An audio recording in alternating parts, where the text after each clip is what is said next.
ప్రియ సోదరీ సోదరులారా, మీరంతా బాగున్నారా? క్రీస్తునందు కృపలో వర్ధిల్లుతున్నారా?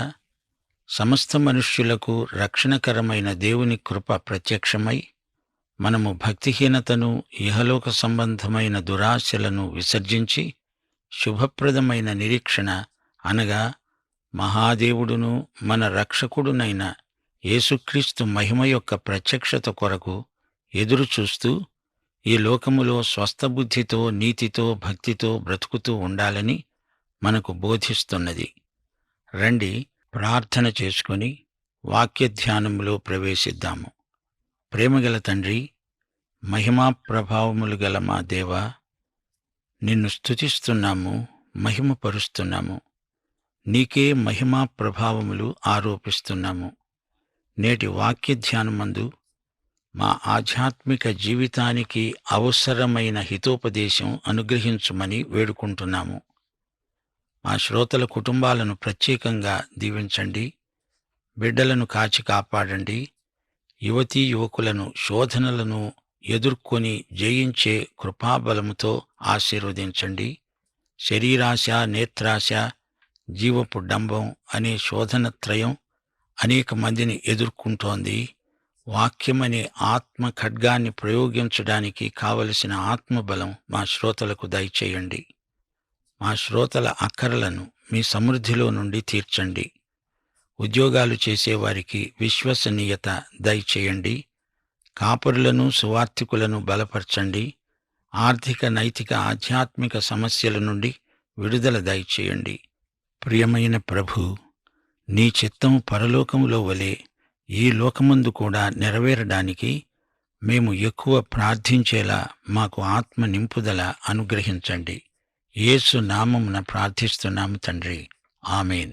ప్రియ సోదరీ సోదరులారా, నేటి పాఠం లేవీకాండం 16వ అధ్యాయం 16వ వచనం నుండి ప్రారంభించుకుందాం. అతడు ఇశ్రాయేలీయుల సమస్త పాపములను బట్టి, అనగా వారి అపవిత్రతను బట్టి, వారి అతిక్రమములను బట్టి పరిశుద్ధ స్థలానికి ప్రాయశ్చిత్తం చెయ్యాలి. ప్రత్యక్షపు గుడారము వారి మధ్య ఉండడం వలన వారి అపవిత్రతను బట్టి అది పవిత్రమవుతూ ఉంటుంది. గనుక అతడు దానికి ప్రాయశ్చిత్తము చేయాలి. పరిశుద్ధ స్థలములో ప్రాయశ్చిత్తము చేయడానికి అతడు లోపలకు పోయేటప్పుడు తన నిమిత్తము, తన ఇంటివారి నిమిత్తము, ఇశ్రాయేలీయుల సమస్త సమాజము నిమిత్తము ప్రాయశ్చిత్తము చేసి బయటికి వచ్చే వరకు ఏ మనుష్యుడు ప్రత్యక్షపు గుడారములో ఉండరాదు. అతడు యెహోవా సన్నిధిలో ఉన్న బలిపీఠము నొద్దకు పోయి దానికి ప్రాయశ్చిత్తం చెయ్యాలి. అతడు ఆ కోడె రక్తములో కొంచెము, ఆ మేక రక్తములో కొంచెము తీసుకొని బలిపీఠపు కొమ్ముల మీద చమిరి 7 మారులు తన వ్రేలితో ఆ రక్తములో కొంచెము దానిమీద ప్రోక్షించి దానిని పవిత్రపరచి ఇశ్రాయేలీయుల అపవిత్రతను పోగొట్టి దానిని పరిశుద్ధపరచాలి. ప్రధాన యాజకుడు గుడారములోకి వెడుతున్నాడు. తన కోసమే కాదు, ఇశ్రాయేలు జనులందరి కోసము బలి అర్పిస్తాడు. దేవుడు వారి అపవిత్రతను, అవిధేయతను శిక్షించగోరుతున్నాడు. ఇశ్రాయేలీయులు తమ పాపములన్నీ ఒప్పుకుంటారు. వాటి నిమిత్తమై బలి అర్పించటం జరుగుతుంది. యేసు మన కోసమై శిలువ మీద చనిపోయాడు. 1 పేతురు 1వ అధ్యాయం 18, 19 వచనాలలో చెప్పినట్లు, పితృపారంపర్యమైన వ్యర్థ ప్రవర్తనను విడిచిపెట్టునట్లుగా వెండి బంగారముల వంటి క్షయవస్తువుల చేత మనము విమోచింపబడలేదు గాని అమూల్యమైన రక్తము చేత, అనగా నిర్దోషమును నిష్కళంకము అగు గొర్రెపిల్ల వంటి క్రీస్తు రక్తము చేత విమోచింపబడ్డారని మీరెరుగుదురు గదా. గొర్రెల యొక్క, కోడెల యొక్క రక్తము చేత పాపమునకు పూర్తి పరిష్కారము కలగదు గాని హెబ్రీ పత్రిక 9వ అధ్యాయం 23వ వచనం ప్రకారం పరలోకమందున్న వాటిని పోలిన వస్తువులు ఇట్టి బలుల వలన శుద్ధి చేయబడవలసి ఉన్నది గాని పరలోక సంబంధమైనవి వీటికంటే శ్రేష్టమైన బలుల వలన శుద్ధి చేయబడవలసి ఉన్నది. యేసుక్రీస్తు పరలోకములో అతి పరిశుద్ధ స్థలమందు తన రక్తాన్ని ప్రోక్షించాడు. ఇహలోకమందలి ఈ గుడారము పరలోకమందలి అతి పరిశుద్ధ స్థలానికి సంకేతం. కొందరికి యేసుక్రీస్తు యొక్క రక్త ప్రభావం తెలియదు. యేసుక్రీస్తు యొక్క అమూల్య రక్తం, ఈ ప్రశస్త రక్తంతో మనలను ఆయన కొన్నాడు. శిలువ మీద తన రక్తాన్ని కార్చాడు. ఆయన రక్తము మనకు విమోచన. ఆయన తన రక్తమును వెలగా చెల్లించి విమోచించాడు. లేవియకాండం 16వ అధ్యాయం 20వ వచనము నుండి 22వ వచనం వరకు. అతడు పరిశుద్ధ స్థలమునకు, ప్రత్యక్షపు గుడారమునకు, బలిపీఠమునకు ప్రాయశ్చిత్తము చేసి చాలించిన తరువాత ఆ సజీవమైన మేకను దగ్గరకు తీసుకొని రావాలి. అప్పుడు అహరోను సజీవమైన మేక తలమీద 2 చేతులు ఉంచి, ఇశ్రాయేలీయుల పాపములన్నీ, అనగా వారి దోషములన్నీ, వారి అతిక్రమములన్నీ దానిమీద ఒప్పుకొని ఆ మేక తలమీద వాటిని మోపి తగిన మనుష్యుల చేత అరణ్యములోనికి దానిని పంపాలి. ఆ మేక వారి దోషములన్నిటినీ ఎడారి దేశమునకు భరించి పోతుంది. అతడు అరణ్యములో ఆ మేకను విడిచిపెట్టాలి. సోదరీ సోదరులారా, ఈ మహాప్రాయశ్చిత్త దినాన ప్రధాన యాజకుడు ఒక్కడే పరిచర్య జరిగించాలి. అది ప్రభువు యొక్క మేక. దాని రక్తాన్ని కరుణాపీఠం మీద ప్రోక్షించాలి. బతికి ఉన్న ఈ మేక తలమీద అతడు చేతులు ఉంచుతాడు. ఇశ్రాయేలు పాపాలన్నీ దానిమీద ఒప్పుకుంటాడు. అతడు ఇశ్రాయేలీయుల పాపాల జాబితా అంతా చదువుతాడు. నేననుకుంటాను, ఆ జాబితాలో అందరి పేర్లు అతనికి కంఠాపాఠం అయిపోయుంటాయి. ఈ మేక ఇశ్రాయేలీయుల సమస్త పాపాలను సూచిస్తుంది. యెషయా 53వ అధ్యాయం 6వ వచనం, మనమందరము గొర్రెల వలె త్రోవ తప్పిపోయాము. మనలో ప్రతివాడు తనకిష్టమైన త్రోవకు తొలిగాడు. యెహోవా మన అందరి దోషాన్ని అతని మీద మోపాడు. 2 కొరింథీ 5వ అధ్యాయం 21వ వచనం, ఆయన మన కోసమై పాపముగా చేయబడ్డాడు. యేసు పొందిన గాయాలు వాస్తవంగా మనవే. అప్పుడు అహరోను ఆ మేకను నమ్మకమైన ఒక మనుష్యునికి ఆ మేకను అప్పగిస్తాడు. ఆ మేకను అనేక మంది కనిపెట్టి చూస్తూ ఉంటారు. అది అరణ్యంలో ఎవరికీ కనపడకుండా ఎటో వెళ్ళిపోతుంది.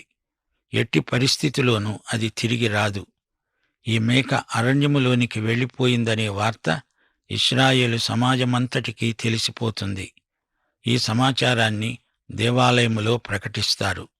అలాగే యేసుక్రీస్తు మన పాపాలను మోసుకొని పోయాడని సర్వత్రా ప్రకటించబడుతోంది. మత్తయి, మార్కు, లూకా, యోహాను సువార్తలలో, పౌలు రాసిన పత్రికలలో అంతటా ఇదే సువార్త ప్రబోధించబడింది. చిట్టచివరికి అది నీకు నాకు కూడా ప్రకటించబడింది. యేసుక్రీస్తు మన పాపాలను పరిహరించాడు, పూర్తిగా తొలగించాడు. ఈ అజాజేలు మేక చేసిన ఈ గొప్ప కార్యం బైబిల్ అంతటా పేర్కొనబడింది. కీర్తనలు 103, 12వ వచనం, పడమటికి తూర్పు ఎంత దూరమో ఆయన మన అతిక్రమములను అంత దూరపరచి ఉన్నాడు. యెషయా 38, వచనం 17, మిక్కుటమైన ఆయాసము నాకు నెమ్మది కలుగుటకు కారణమైంది. నీ ప్రేమచేత నా ప్రాణమును నాశనమనే గోతి నుండి విడిపించావు. నీ వీపు వెనుక తట్టు నా పాపములన్నీ పారవేశావు. యెషయా 44వ అధ్యాయం 22వ వచనం, మంచు విడిపోవునట్లుగా నేను నీ అతిక్రమములను, మబ్బు తొలగునట్లుగా నీ పాపములను తుడిచివేసి ఉన్నాను. నేను నిన్ను విమోచించి ఉన్నాను. నా వద్దకు మళ్ళుకో. యిర్మీయా 50వ అధ్యాయం 20వ వచనం, ఆ కాలమున ఆనాటి ఇశ్రాయేలు దోషము వెదకినను అది కనపడదు, యూదా పాపములు వెదకినను అవి దొరకవు. శేషింపచేసిన వారిని నేను క్షమిస్తాను. ఇదే యెహోవా వాక్కు.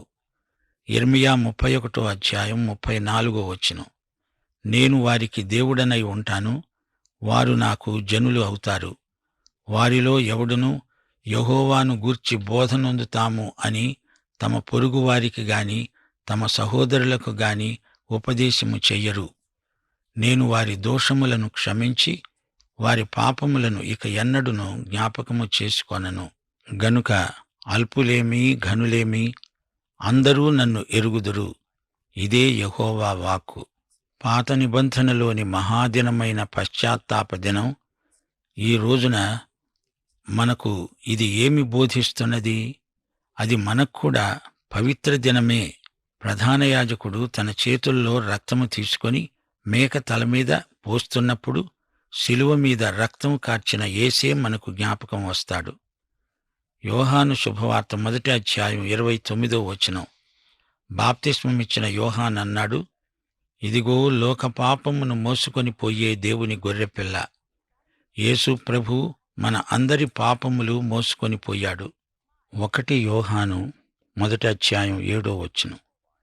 ఆయన వెలుగులో ఉన్న ప్రకారం మనము వెలుగులో నడిస్తే మనలో మనకు అన్యోన్య సహవాసం ఉంటుంది. దేవుని కుమారుడైన యేసుక్రీస్తు రక్తము ప్రతి పాపము నుండి మనలను పవిత్రులనుగా చేస్తుంది. విశ్వాసం మన పాపాలను యేసు ప్రభు మీద మోపుతుంది. యేసుక్రీస్తు ఆ పాపాలను తొలగిస్తాడు. దేవుడు క్షమిస్తాడు. లేవియకాండం 16వ అధ్యాయం 23, 24 వచనాలు. ఆ మేక వారి దోషములన్నిటినీ ఎడారి దేశమునకు భరించుకొని పోతుంది. అతడు అరణ్యములో ఆ మేకను విడిచిపెట్టాలి. అప్పుడు అహరోను ప్రత్యక్షపు గుడారములోనికి వచ్చి తాను పరిశుద్ధ స్థలములోనికి వెళ్ళినప్పుడు తాను వేసుకొనిన నారబట్టలను తీసి వాటిని అక్కడ ఉంచి పరిశుద్ధ స్థలములో దేహమును నీళ్లతో కడుక్కొని బట్టలు తిరిగి ధరించుకొని బయటికి వచ్చి తన కొరకు దహనబలిని ప్రజల కొరకు దహనబలిని అర్పించి తన నిమిత్తము ప్రజల నిమిత్తము ప్రాయశ్చిత్తం చెయ్యాలి. సోదరీ సోదరులారా, పశ్చాత్తాప దినమందలి ఆచారకాండ ఇంతటితో ముగిసింది. అహరోను స్నానం చేయాలి. అయితే యేసుక్రీస్తు మన ప్రధాన యాజకుడు. ఆయన పని ముగిసినప్పుడు దేవుని కుడిపార్శ్వమందు కూర్చున్నాడు. అలా అహరోను చేయలేడు. మన ప్రభు అయిన యేసుక్రీస్తు తండ్రి సన్నిధిలో ఆయన సింహాసనము మీద కూర్చోగలడు. ఆయన యందు ఏ పాపము లేదు. ఆయన పాపాలన్నీ భరించినప్పటికీ, శిలువ మీద చనిపోయినప్పటికీ ఆయన పాపరహితుడే. ఆయన మోసింది మన పాపాలే. పాప పరిహారార్థ బలిపశువు యొక్క కొవ్వును బలిపీఠం మీద దహించాలి. దహన బలిలో వలెనే ఇది కూడా జరిగించాలి. యేసుక్రీస్తు యొక్క వ్యక్తిత్వం ఎట్టి పాపమూ లేనిది. అయితే ఆయన మన కోసమై పాపముగా చేయబడ్డాడు. ఇప్పుడు లేవియకాండం 16వ అధ్యాయం 26వ వచనం నుండి 28వ వచనం వరకు. విడిచిపెట్టే మేకను వదిలినవాడు తన బట్టలు ఉతుక్కొని నీళ్లతో తన దేహమును కడుక్కొని తరువాత శిబిరములోనికి రావాలి. పరిశుద్ధ స్థలములో ప్రాయశ్చిత్తము చేయడానికి వేటి రక్తము దాని లోపలికి తేబడిందో, పాప పరిహారార్థ బలి అయిన ఆ కోడెను ఆ మేకను ఎవడైనా ఒకడు శిబిరము వెలుపలికి తీసుకొని పోవాలి. వాటి చర్మములను, వాటి మాంసమును, వాటి మలమును అగ్నితో కాల్చివేయాలి. వాటిని కాల్చివేసిన వాడు తన బట్టలు ఉతుక్కొని నీళ్లలో దేహమును కడుక్కొని తరువాత శిబిరములోనికి రావాలి. సోదరీ సోదరులారా, మేకను అరణ్యములోనికి తీసుకువెళ్లిన వ్యక్తి ఆ మేకను ముట్టినందున మైలపడతాడు. అందుచేత అతడు తన బట్టలు ఉతుక్కొని కోడె, మేక వీటి కళేబరాలను శిబిరము వెలుపట దహించడానికి తీసుకువెళ్తాడు. వాటిని దహించిన వ్యక్తులు తమను తాము శుద్ధి చేసుకోవాలి. దీనివల్ల మనము నేర్చుకునే గొప్ప పాఠం ఇదే. అందరూ పాపులే, అందరూ నశించిన వారే. దేవుడు మాత్రమే పరిశుద్ధుడు. పాపం మనలను దేవుని నుండి దూరపరుస్తుంది. ప్రియ శ్రోతలారా, ఏ పాపం మనలను దేవునికి దూరం చేసిందో ఆ పాపం నిమిత్తమే యేసుక్రీస్తు చనిపోయాడు. ఆయన మన పాపాలన్నిటినీ మోసుకుపోయాడు.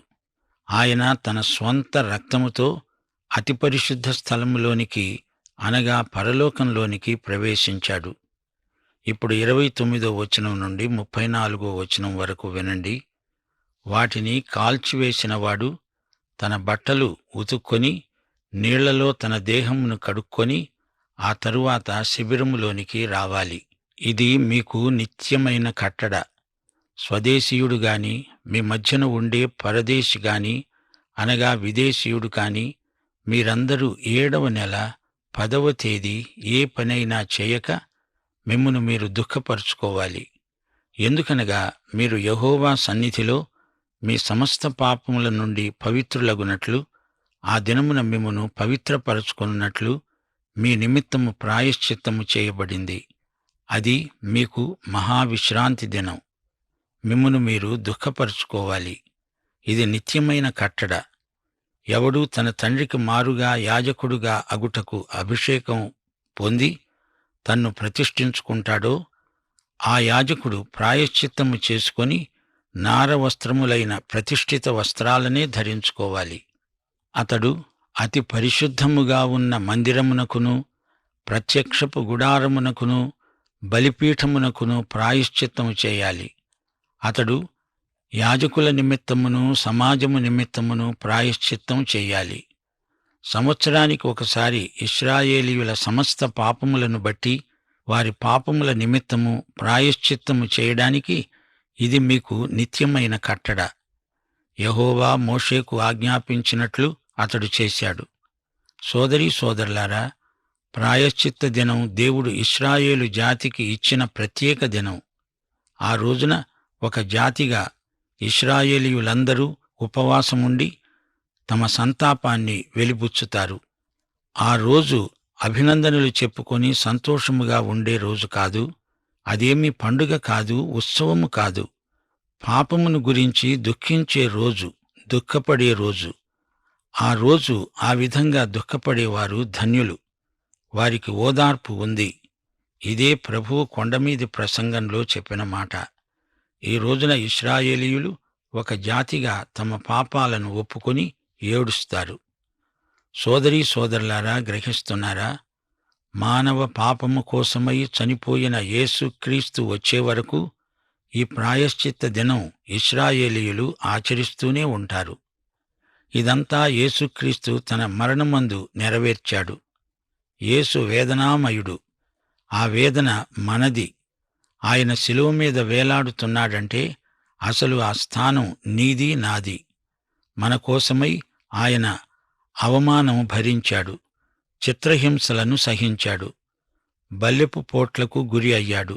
ఆయన తన రక్తము చేత నన్ను నిన్ను కొన్నాడు, విమోచించాడు. ఆయన నిష్కళంకమైన దేవుని గొర్రెపిల్ల. సోదరుడా, సోదరి, ఈ యేసును నీవు స్వకీయ రక్షకునిగా, ప్రభువుగా ఎరుగుదువా? ఇదే అనుకూల సమయం, ఇదే రక్షణ దినం. సోదరీ సోదరులారా, 16వ అధ్యాయమందలి సందేశం మనకు ఎంతో ఆశీర్వాదకరం. ఈ అధ్యాయానికి కేంద్రంలో యేసు ప్రభువు ఉన్నాడు. యేసు ప్రభువు ఎవరో, ఆయన మన కోసమై ఏమి చేశాడో ప్రతి ఒక్కరూ తెలుసుకోవాలి. మత్తయి శుభవార్త 16వ అధ్యాయం 17వ వచనంలో పేతురు యేసు ఎవరో గ్రహించగలిగాడంటే అది అతని స్వకీయ జ్ఞానం కాదు. యేసు అడిగిన ప్రశ్న, మనుష్య కుమారుడు ఎవడని జనులు చెప్పుకుంటున్నారు? అనేకులు ఆయనను గురించి అనేక విధాలుగా చెప్పుకుంటున్నారు. అయితే ప్రభువు సూటిగా శిష్యులను అడిగిన ప్రశ్న, మీరైతే నేనెవడనని చెప్పుకుంటున్నారు? అందుకని సీమోను పేతురు, నీవు సజీవుడవైన దేవుని కుమారుడవైన క్రీస్తువు అన్నాడు. అందుకు యేసు, సీమోను బర్ యోనా, నీవు ధన్యుడవు. పరలోకమందున్న నా తండ్రి ఈ సంగతి నీకు బయలుపరిచాడే గాని నరులు నీకు బయలుపరచలేదు. పాత నిబంధనలోని బలులను మనం పరిశీలించినప్పుడు సత్యస్వరూపి అయిన ఆత్మ అందులోని క్రీస్తును బయలుపరచాలి. మానవుడు తన స్వంత జ్ఞానంతో గ్రహించజాలడు. మానసిక జ్ఞానం చాలదు. యేసుక్రీస్తు ఈ లోకములో ఉన్నప్పుడు ఆయన చెప్పినవి, చేసినవి కొన్ని మాత్రమే బైబిలులో రాయబడి ఉన్నాయి.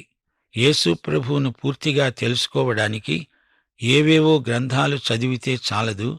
యేసుక్రీస్తును గురించి ప్రత్యక్షం పరలోకమందున్న తండ్రి, పరిశుద్ధాత్మ, మనకు అనుగ్రహించాలి.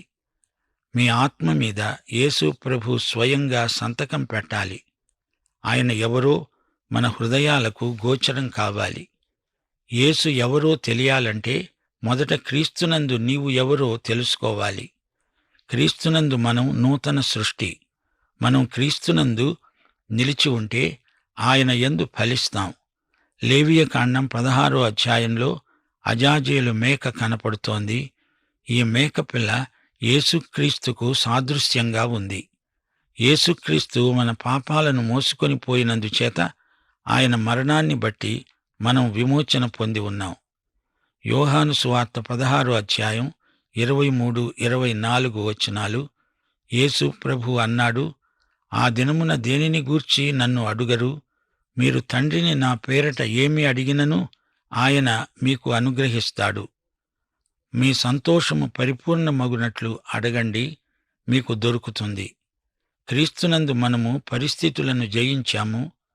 రోమాపత్రిక 8వ అధ్యాయం 38, 39 వచనాల ప్రకారం మరణమైనను జీవమైనను దేవదూతలైనను ప్రధానులైనను ఉన్నవి అయినను రాబోవునవి అయినను అధికారులైనను ఎత్తైనను లోతైనను సృష్టింపబడిన మరి ఏదైనను మన ప్రభువైన యేసుక్రీస్తునందలి దేవుని ప్రేమ నుండి మనలను ఎడబాపనేరవని నమ్ముతున్నాము. యేసుక్రీస్తు మనకు ఏమై ఉన్నాడో లేవియకాండంలో మనం చూడగలం. ఈ గ్రంథమంతా యేసుక్రీస్తును గురించిన సంకేతాలే. హెబ్రీ పత్రిక 7వ అధ్యాయం 27వ వచనం. ఈయన తన ద్వారా దేవుని వద్దకు వచ్చే వారి పక్షమున విజ్ఞాపనము చేయటానికి నిరంతరము జీవిస్తున్నాడు గనుక వారిని సంపూర్ణముగా రక్షించడానికి శక్తిమంతుడై ఉన్నాడు. పాప పరిహారార్థ బలి యాజకుడు సమర్పించాడు. అయితే హెబ్రీ పత్రిక 13వ అధ్యాయం 10వ వచనం ప్రకారం మనకొక బలిపీఠమున్నది. దాని సంబంధమైన వాటిని తినటానికి గుడారములో సేవ చేసేవారికి అధికారము లేదు. వేటి రక్తము పాప పరిహారార్థముగా పరిశుద్ధ స్థలములోనికి ప్రధాన యాజకుని చేత తేబడుతుందో ఆ జంతువుల కళేబరములు శిబిరమునకు వెలుపట దహించబడతాయి. కావున యేసు కూడా తన స్వరక్తము చేత ప్రజలను పరిశుద్ధపరచడానికి గవిని వెలుపట శ్రమ పొందాడు. కాబట్టి మనము ఆయన నిందను భరిస్తూ శిబిరము వెలుపలికి ఆయన వద్దకు వెడదాం. సోదరీ సోదరులారా, లేవియకాండం గ్రంథానికి హెబ్రీ పత్రిక వ్యాఖ్యానమని చెప్పవచ్చు. ఈ గ్రంథంలో అడుగడుగున యేసుక్రీస్తు వ్యక్తిత్వమే కానవస్తుంది.